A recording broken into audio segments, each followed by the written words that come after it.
अस्सलाम वालेकुम, आप देख रहे हैं टीवी 49 न्यूज यूके और मैं हूं मुनीर पीरजादा। आइए आपको ले चलते हैं आज की खबर की जानिब।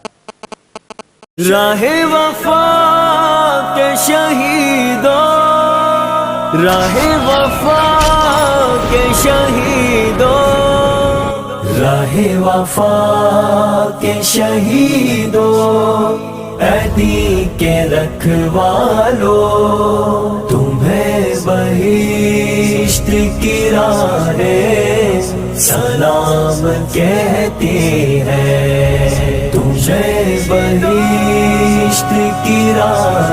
आरपीओ शेखुपुरा रीजन मिर्जा फरहान बेग का जिला का दौरा।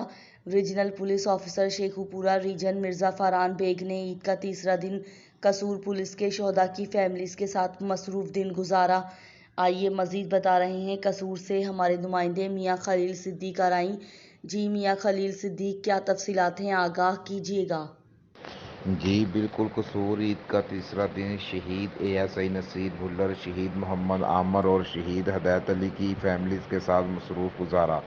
डीपीओ कसूर मोहम्मद सुहेब अशरफ और दीगर अफसरान भी उनके हमरा थे। आरपीओ शेखुपुरा और डीपीओ कसूर ने शहदा की फैमिलीज़ के साथ मुलाकात की, शहदा के दर्जात की बुलंदी के लिए फातह ख्वानी की।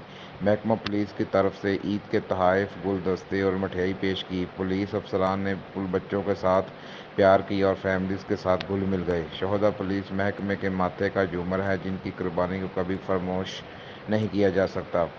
ईद उल फितर के पुरमसरत मौके पर महकमा पुलिस अपनी फैमिलीज़ के साथ खड़ा है। आरपीओ शेखुपुरा शहरियों की जानों माल की हिफाजत की खातर अपनी जानों का नजराना देने वाले असल हीरो हैं। डीपीओ कसूर शेख अशरफ आरपीओ शेखुपुरा ने डिस्ट्रिक्ट पुलिस लाइन कसूर में यादगार शहदा पर फातह ख्वानी भी की। जी।